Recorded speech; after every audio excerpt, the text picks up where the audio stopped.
that the economic welfare of the nation after the war will depend on the health of big and little business is recognized by the present administration. This country belongs to all of us, and we have got to keep it at work to keep it strong. There must be public responsibility for the reconversion. The reconversion must not be made a grab bag for monopoly. Small business, the backbone of the nation, must be protected. And for businessmen who in the past have often found themselves at odds with the administration, there is new encouragement in the presence in Washington of elder statesman Bernard Baruch, advisor to the government on post-war economic problems. And Baruch's official boss, White House Counselor James F. Burns, shows understanding and sympathy for troubled businessmen. When war contracts are canceled, the contractor must be paid promptly. The government must promptly remove its materials from the plant so that it can return to the production of civilian goods, thus giving jobs to workers. We were not prepared for war. We must be prepared for peace.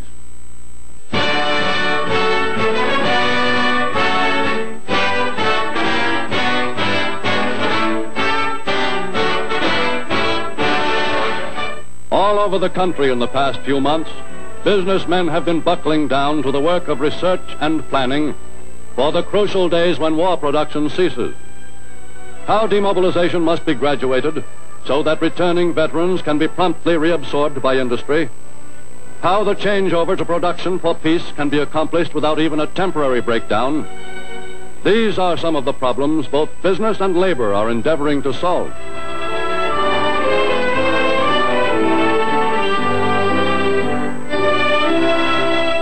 In every case, the first step has been to find out how much of a consumer's market can be expected when peace comes.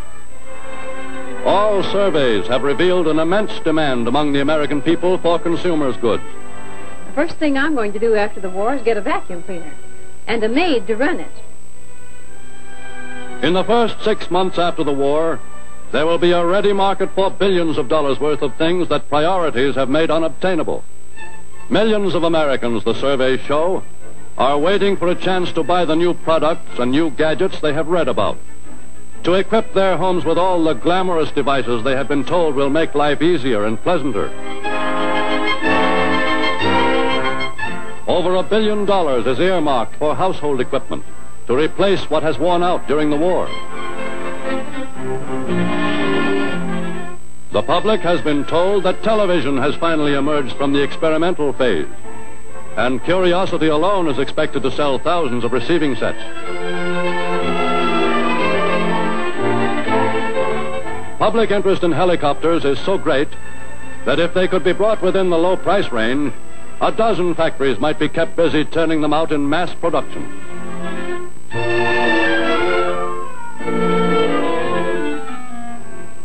To back up U.S. consumer demand, there is a barrel-head purchasing power of some $84 billion in savings, credit, and war bonds, a strong insurance for the nation's solvency. But unless price controls and rationing are continued for some time after the war, this backlog may be consumed by inflation, brought on by full pockets and unsatisfied demand. Listen, Howard, there's 200 got their orders in ahead of you. But I can tell you right now that your new model is going to cost you a lot more than you paid for your old one. That's okay with me. I want a car. I don't care how much it costs. One of more than 150 organizations whose aim is to arouse American businessmen to their opportunities is the Committee for Economic Development, headed by the automotive industry's Paul G. Hoffman. Actually, to provide abundant employment in the first post-war years, from 7 to 10 million new peacetime jobs will be needed. There's only one sound way to create jobs, and that is through increasing the output of goods and services.